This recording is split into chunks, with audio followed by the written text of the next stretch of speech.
Today we have a crazy revenge story against a backstabbing twin. We'll get into that in a bit, but first, my Valentine's Day present for beauty. My name is Alex, and there is just the one thing I want to say about myself, which is the fact that I'm overly introverted. Like, to the extreme, if there is such a thing. Since I was conscious of my being, I've never really much fancied or enjoyed other people's company, as it had always made me feel quite uncomfortable in more ways than I can count. This can be slightly attributed to the fact that I was the only child for as long as I can remember, and both my parents worked from home. So for the major part of the day, they were always either in their home office or in their studies. They basically never had time for me, and this was what made me develop a thing for being alone. They even hired a house help, Mrs. Juanita, who was much older than my mother was, to take care of the house on a daily basis, and she was practically the only person I've ever had the chance to speak to, apart from my parents. On some occasions, she would notice that I was alone and needed someone to talk to, of which I slightly hated for a while, but as the time went by, I soon became much more comfortable with her than I ever was with any other person in my life at the time.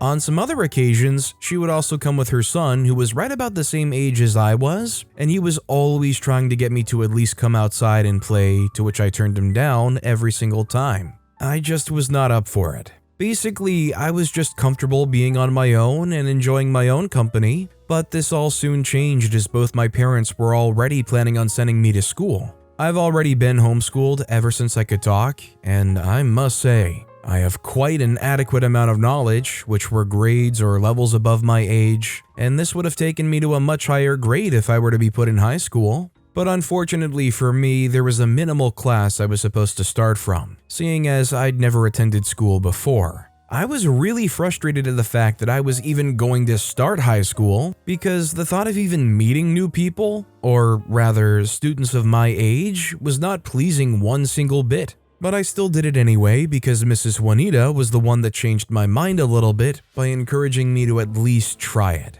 She also made me go because I would be put in the same class as her son, Marco. Honestly speaking, I was thinking it was going to be heck, and I was already hating it before I'd even started. But I guess I was surprised as things were not how I was thinking they would be. My very first day in school, and I was already introduced to the entirety of the school. Basically, everyone wanted to either be my friend or get close to me, and I guess this was due to the fact that when I took the entrance exam, I got a perfect score on it, which was unheard of because apparently nobody gets a perfect score. Not in the entrance exam, which basically meant I was a nerd. But from the movies that I watched in my free time, nerds were usually the ones that everybody in the entire school would dislike at some point. Probably because they were self-centered, sometimes entitled, and mostly obnoxious, but I knew for a fact that I was neither. In fact, I didn't really care what anybody thought about me, because I was just always looking forward to heading back home early every single day. When I had finally settled down in high school and I'd gotten my roots where I practically belonged, which was the school's debate team, I was still a junior at the time, and I guess I was too advanced for the junior segment, so I was placed in the senior team to give me more of a challenge. I guess you could say it worked because things were a bit different over there. Every single person there were as mature as people could ever be at the time. Well, compared to my peers. They really seemed like they had their act in order. I felt like I belonged here. Things were going really smoothly for me in high school, and I hated to say it, but I was already beginning to enjoy high school. However, there is always a plot twist. Seeing as I always had everything I wanted, for as long as I can remember, there was nothing I felt I lacked. Up until one very day in class, we were given an essay assignment to talk about a moment we cherished with our friends that possibly became the turning points for both of our lives. Obviously, this didn't pose a problem for me at all, as I was great at essays. But unfortunately, I overestimated myself, as there was no way I could have formulated a good enough story on a friend I never had. And then, I was struggling to complete an assignment. I couldn't believe what was happening to me at this moment. I hurried over to the library to get quite a number of books for research purposes because this was a new phase of my life, where I had little to no experience on. After reading for quite a few weeks, I had hoped I'd gotten an idea on how to conquer this assignment, and the only conclusion I came to was a rushed patchwork essay I wrote at the 11th hour. After submitting the assignment, for the first time in forever, my work was denied. The teacher said I should do better work. I was confused. What else could I have done to make this work better than I already thought it was? I didn't even know what to do, and as I was racking my brain in the library, someone walked up to me, touched me on my shoulder to get my attention, and asked if I needed some help. When I looked up, I saw who it was that was trying to help me, and for some reason, I began to have butterflies in my stomach. I just didn't know what to say. She was one of the most beautiful people I'd ever laid my eyes on. Just the mere act of seeing her alone was enough to make me forget all of my worries at that particular moment in time. It was sensational, truly. I stared at her for a while until she waved her hands over my face as if to check if I were listening. I responded by asking her if she wanted a seat. We both introduced ourselves. Her name was Beauty, and I mean, what a coincidence, right? Anyways, we got right to working on it, and while working, this was basically my first time holding a proper conversation with a girl, so there were some awkward moments of silence in between our work. We talked about ourselves quite at length to each other, and I got to know quite a few things about her, like where she schooled before coming to our school now, what her life had been like basically, and also what she was planning for herself for the future. Her life was literally like a fairy tale compared to mine, which would seem like I was basically suffering, but I actually quite enjoyed it, to be honest. After quite a while had passed, we were able to successfully compose an essay, fit enough for the class, and I was truly grateful for her help. She told me it was no problem and she was willing to help out anytime. She even offered to give me her number as she would like to keep in touch, to which I did not decline. But this was the very first time I would be receiving a girl's number, and she offered it up to me directly. I began to have some mixed and confusing thoughts as to what this meant, and so when I got home that day, I spoke with Mrs. Juanita and told her everything that happened. I also told her how Beauty offered to help me out, how we talked about ourselves at length, and also how she gave me her number because, as she said, she wanted to keep in touch. After telling everything to Mrs. Juanita, she basically told me that she liked me, and she gave me a step-by-step guide on what to do leading up to asking her out on a date. It seemed like a huge step to take, but she assured me that Beauty really was interested in me and that I really should take this opportunity. I listened to her and did exactly as she instructed. Let's just say Mrs. Juanita really knows her stuff. Because the next few weeks, Beauty and I had gotten so close that one would think we'd been dating for quite a while, and what we had was truly special. I was always giving Mrs. Juanita regular updates on how things were going between Beauty and myself, and she would always praise me. And it was then just a few weeks to Valentine's Day, and I just knew deep in me that I wanted to ask Beauty to be my Valentine. The only problem was that I'd never done this before, and so I asked for help from Mrs. Juanita as usual, and she told me how her late husband had asked her to be his Valentine's Day partner during her time. I really took a lot from what she said to me, and I planned to make mine just like hers. After about a whole week of preparations, it was just the day before Valentine's Day, and Beauty and I had planned to meet up that day, and when we did, we went to see a movie. During the movie, she excused herself as she wanted to powder her nose. She left her phone and a message popped up.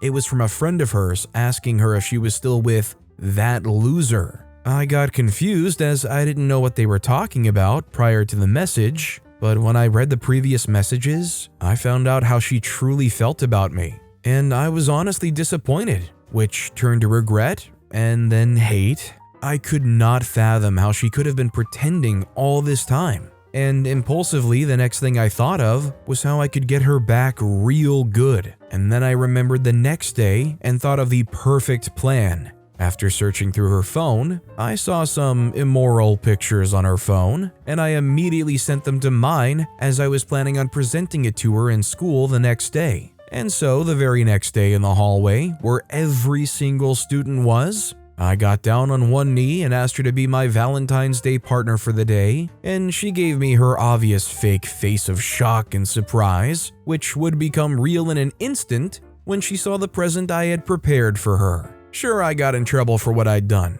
I even got a 2-week suspension, but that was all it was. She was traumatized throughout her stay in that school, until she finally decided to move as she couldn't remain in the school anymore. She most definitely got what she deserved. I never want to see her again for as long as I live. I mean, I get it. You're absolutely devastated in that moment finding out that your relationship is utterly fake. I mean, the question is, what was she using OP for? Was it they liked that OP had money and they liked their house or something? I don't know. But stooping to the level of leaking private photos of somebody like that, even if they're a total jerk to you, that's a permanent traumatizing thing that you can't take back. Also, hi, I'm Steven, and if you guys enjoy crazy revenge stories, why not hit those like and subscribe buttons down below? That said, our next story is, I don't regret my actions. Jealousy, they say, blinds an individual from seeing the actual truth of a matter, and in some cases, even acts as a driving force in ensuring that a person almost certainly makes a bad decision. Although as human beings we are susceptible to our emotions, it is ideally paramount to ensure that we keep a large majority of our emotions in check as we carry on with our daily activities and lives. My story is one of my own self falling victim to my emotions and doing something, and also saying some things I should not have said, which ultimately resulted in the loss of a friendship so very dear and close to my heart, of which I'd regretted for quite a while, up until the moment where I found out that I had no reason at all to feel even a sliver of guilt. And then, after spending quite some time deliberating on what to do, I decided to own up to my actions as I'd already deemed them an appropriate response to what had happened. I would like to give you a detailed analysis of my story so that you may understand the point from where exactly I am coming from. It all began way back when I was still in the wee stages of my early teenage years. I had just clocked 16, and as my peers have always been making a big deal of, it was the time that I got involved in the world of the adults. Basically, I was not an adult just yet, as I still wasn't yet recognized by the law as an adult, seeing as I wasn't up to 18 just quite yet, and neither were my peers, but they still carried on with whatever acts of immorality and illegalities that they were up to, and just right then, I felt like if I was not going to get myself involved, I would never fit in with the rest of my peers, and it was something I didn't want to happen to me or to be associated with me, not for any grand reason or anything, but just for the fact that I wanted to appear to be among the cool kids. Because of the one guy I've been secretly having a huge crush on forever. His name was Adam. He wasn't overly popular amongst the other students back then, but I can say for a fact that he was genuinely handsome. So much so that there was no day that passed by where he didn't receive a single flirtatious glare, gesture, or even notes. But the only thing that surprised me was the fact that he was not genuinely interested in any single one of them, like at all. He would always politely turn down every single advance he had ever received and be on his way, which made me genuinely conceive of the notion that I probably had a chance with him. Seeing as every other girl that had approached him was either surrounded by false rumors or rumors that were true, I guess he was just trying his possible best to maintain a low profile, which was even all the more attractive. But the only problem was the fact that I had little to no experience on how to hold a conversation with a guy, how to flirt back, basically how to do anything to get a guy you're interested in. And this was where the next piece of the story comes in. I introduced to you Cassie, my supposed best friend, and the only person I would literally vouch for with my life at the time. We've been close since we were in primary school, and nothing has ever had the chance to come up between us up until now. Apparently, I had no idea that Cassie was amongst one of the girls that Adam had turned down earlier on, and she had been trying so desperately to get his attention. The only thing I knew for a fact back then was that Cassie was definitely skilled in getting any guy she wanted. Except Adam, of course. I just felt like she was more experienced in that aspect than I was. Also considering the fact that she was a whole year older than I was, and she has had more boyfriends and experience with boys than I can count. She just felt like the right person to help me. I went to Cassie with what was on my mind, and I basically told her everything I had on my mind, all while asking her for advice on what to do as regards to the Adam matter. She had a weird expression initially when I mentioned Adam at first, but she soon suppressed her facial expression as she became her usual cheerful self, all readily excited about the news of me coming to her for help on how to get the guy I had an eye for, and of course, she readily prepared, all while lecturing me on the do's and don'ts, apparently, of proper behavior, and also on how to 100% get the guy. Her session, if I can even call it that, lasted for quite a while, almost all night, and while she was done, I even begged her to stay the night, as it was already getting too late that night, but somehow she just seemed like she was in kind of a hurry, as she said she had something to do and all. I couldn't get her to stay the night, and so my mom got her a cab to take her straight home. The following week in school, I noticed that all of a sudden I had started to get these noticeable flirty stares from Adam of all people. I then remembered what Cassie had told and taught me on how to behave around him. I played the hard to get game, which didn't last for long because right after the school day had ended, Adam came right up to me and asked me out right then and there. I was in a state of utter shock. I had no words for what I was feeling right in that moment. While I stared at him, I guess it was a reflex, but my head just nodded in agreeance as he kept on giving me the details of where he wanted us to meet up later on. The only thing I remember doing voluntarily that day was putting my number into his phone, as he said he was going to hit me up later on. As he left, I was still pondering over the situation that had just occurred right before my eyes. I just couldn't believe it. The Adam Wesley was asking me out on an actual date. I was just short of words and modes of expressions as I didn't know what the next step was that I could take. I didn't even think for too long, as the next thing I thought of and did was to call up Cassie and tell her everything that had happened since the last time we saw each other. The exact day right before Adam and myself were supposed to meet up for our date, I invited Cassie over, after I'd already given her the general gist of what happened between Adam and myself. She seemed so happy for me that I never would have guessed that she was genuinely jealous, because she had obviously had her eye on Adam for quite a while. And when I made mention of my crush for him, she thought it would be funny to play a little prank on me, and she went ahead to inform Adam of a secret admirer of his, which just so happened to be me. Obviously, I wouldn't have been offended by the fact that she went behind my back to the guy I just confessed to having feelings for, telling him of said feelings, of which I'd previously told her in confidentiality. I didn't find this out until the very day of my date with Adam, when we were talking about ourselves, and I asked what his preference in ladies were and why he decided to approach me. All of a sudden, he then said that he was approached by my best friend, or so he assumed, seeing that he'd always noticed the both of us together most of the time. When I heard this, I was surprised, and I told him to tell me every single thing Cassie told him that day, and he told me to just listen to it myself, as he was on a call when she came, and he was accidentally recording their conversation.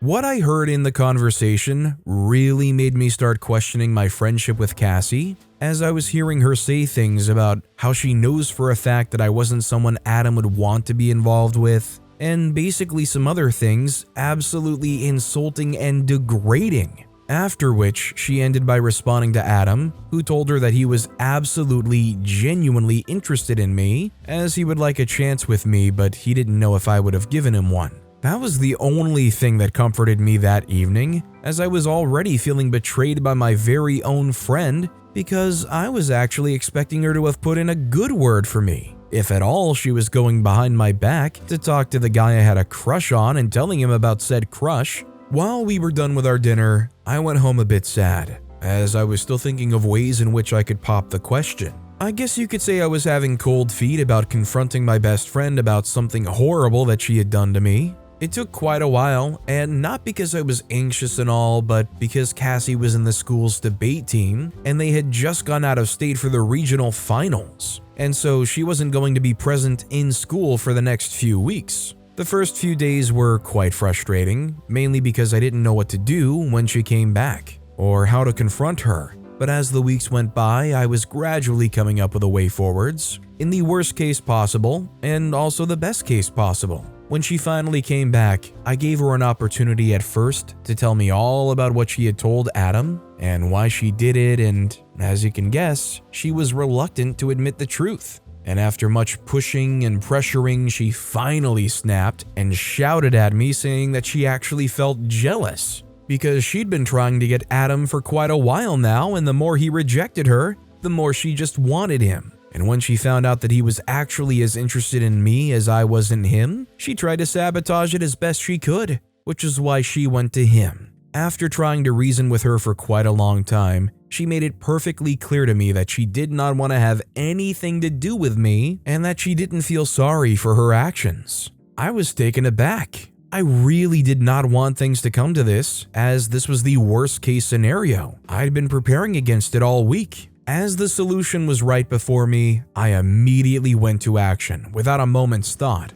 So I found out that Cassie had been having some immoral affair with a staff or two in the school's administration, and after spending a whole week gathering evidence on her laptop, I found some pictures and screenshots of some of their chats. What I did was just send everything I had to the school's printer in bulk copies and wait for the drama to unfold. To cut the long story short, she was rusticated and the teacher's license suspended. Her parents eventually had to move, and we never spoke again. And I do not regret what I did, not one single bit. So, I get the teacher was suspended and all, they probably shouldn't be able to teach ever again, but shouldn't they be very locked up? Shouldn't that be a very illegal thing they did, especially considering her age? I just wonder if OP knows the full details. Our next story is my backstabbing twin, Marie. Who would have ever thought that having an identical twin whom you absolutely love with every fiber of your being would be the first and only person to stab you in the back in the most horrible way possible?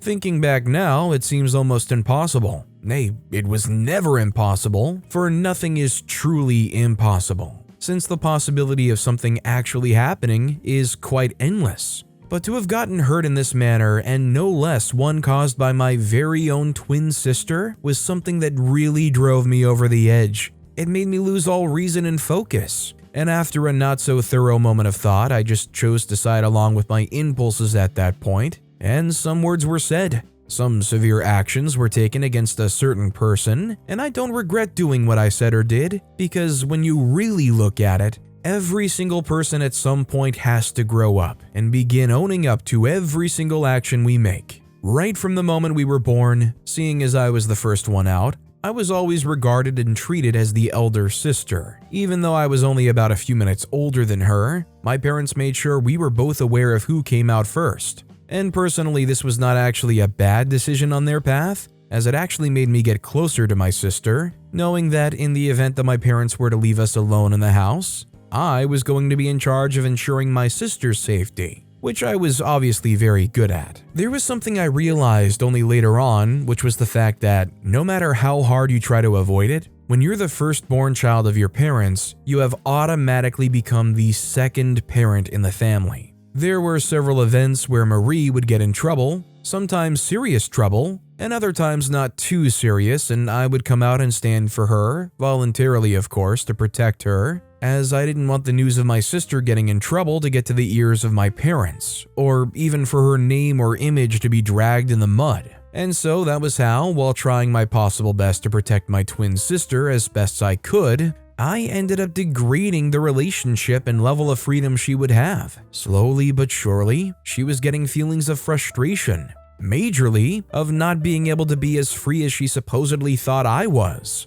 There was also one thing that I must say was making me kind of jealous about her, and it was the fact that even though both of our parents had us as twins and all, you would think they wouldn't be able to actually play favorites. But I can assure you, they most definitely had favorites, and it was not even me by a long shot. I could never find the logic behind them having favorites, when we both are literally alike in more ways than they can realize. But looking back now, I think another thing that played its own part in making me the less favored child was the fact that I was always the one being reported in place of my twin sister, which was on my own end, some means or form of letting her know that she would always have a parent and a sister in me, one that would always have her back no matter what she does, to which she obviously felt different about. There was a certain incident that happened right when we were in high school. We had just hosted our sweet 16 birthday party at our house, obviously at the behest of our parents, and I must say, it was the best party I'd ever been to, either hosted by myself or one I went to by tagging along with a friend or something. The funds for the party were provided mainly by our parents, as Marie had already been singing it into their ears for the past week now, and seeing as the both of us were already saving up a little bit, they thought it only right to support us with whatever it is we needed for our special night. Everything about the party was absolutely splendid and all, but right after seeing that one guy, Blaine, The party just went from normal birthday party to birthday party with the hottest boy in school literally singing my sister and I a happy birthday song right in front of the whole school. It was crazy intense. Sparks were flying everywhere and I definitely felt some kind of vibe from him. And right then and there, I could most definitely tell that whatever it was that I was feeling in the moment was definitely mutual. But it never for once occurred to me that he was actually sending signals to both myself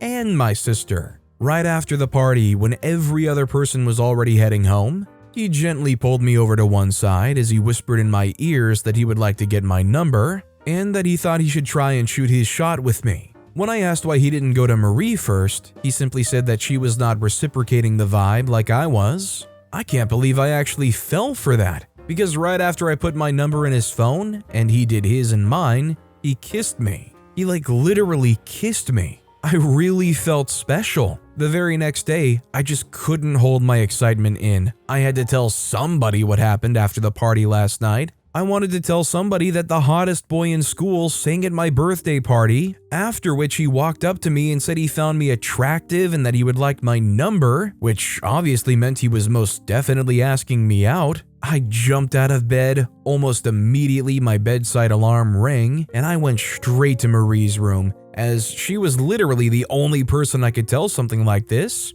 For even though both of our parents were literally our best friends, there were some lines my father was willing to keep up when it came to his daughters, and that was no boyfriends. And even if there were to be one, we were meant to bring him to my father first, as he said he wanted to see them in person. Reason still unknown to me till this day. So I basically went to Marie's room, shook her until she got up because she's quite a deep sleeper, and then I told her in a nutshell what had happened that night right after the party. But I left out just one tiny bit of the story, which was the person in question's name, Blaine. I told her how during the party I was receiving serious flirtatious waves of smiles from him and how I found him attractive and all. I also told her how he came to me right after the party had ended, asked for my number, and kissed me right before heading home. She was so heck bent on finding out who this guy was, but it was practically impossible for her to guess, because she was also approached by Blaine,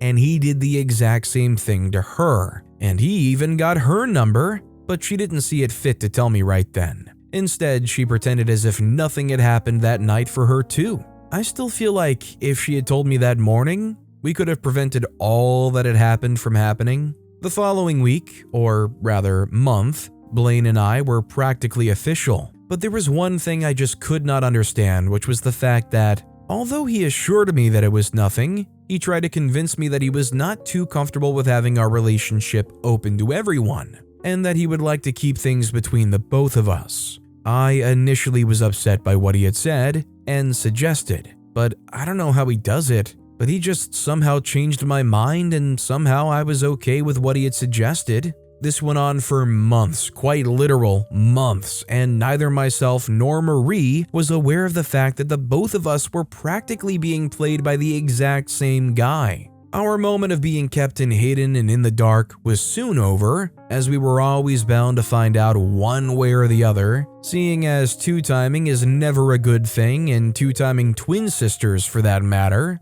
It was only a miracle that we weren't able to figure it out until now. So on this day, Blaine and I had already set a time for our date later in the evening, and he told me specifically not to bring anybody, as he said he had something else planned later that night for me. I was really looking forward to what he had planned, but I couldn't leave that late in the night, except I was going with my sister, and so I told them, my parents, that it was a girls' hangout, and that we were going to be back right before our curfew. Immediately when I said this, he didn't ask any further questions and just let us go. However, I didn't tell Blaine that I was coming with Marie. It was only until I got there I realized, and then before I tried to apologize to him or even saying anything, Marie immediately called out his name and asked what he was looking for there, as she ran up to hug him and then finally kissing him.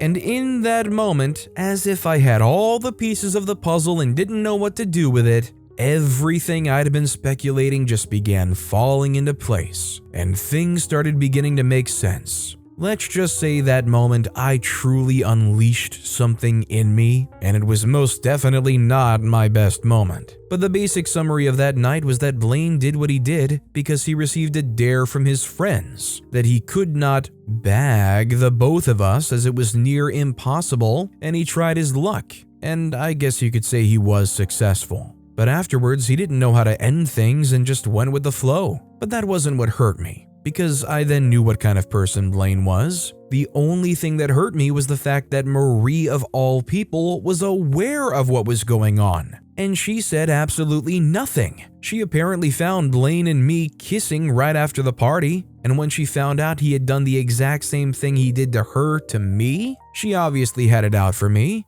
and she decided to play along with the whole charade. It really hit me deep, as I could never have imagined how my second half, my twin sister, could do this to me. It was unspeakable. I didn't even wait to hear what she wanted to say, as I immediately went home. I spent the night thinking of what I could possibly do to make her feel how I was feeling, and the only impulsive conclusion I could come up with was to cook up another salty story about her for our parents. It wasn't too difficult, seeing as I had picture evidence, which was practically Blaine and myself, and seeing as we were twins, it worked perfectly. After going through with my plan, Marie was sent off to a boarding school, and she was not to return home until she was done with school. This was her punishment from my father and indirectly from me. Well, I guess OP wasn't kidding when they said their father had a rule of no boyfriends. Hey dad, my twin sister Marie has a boyfriend. Alright, you're going to boarding school. I mean, man, just that quickly, just like that? Sorry that your kids had human connections. But with that being said, that's all the time we have for today. Now, if you want to hear another crazy revenge story, check out that video on the left. Or if you missed my latest video, check out that video on the right. That said, I'll see you all next time with some more stories.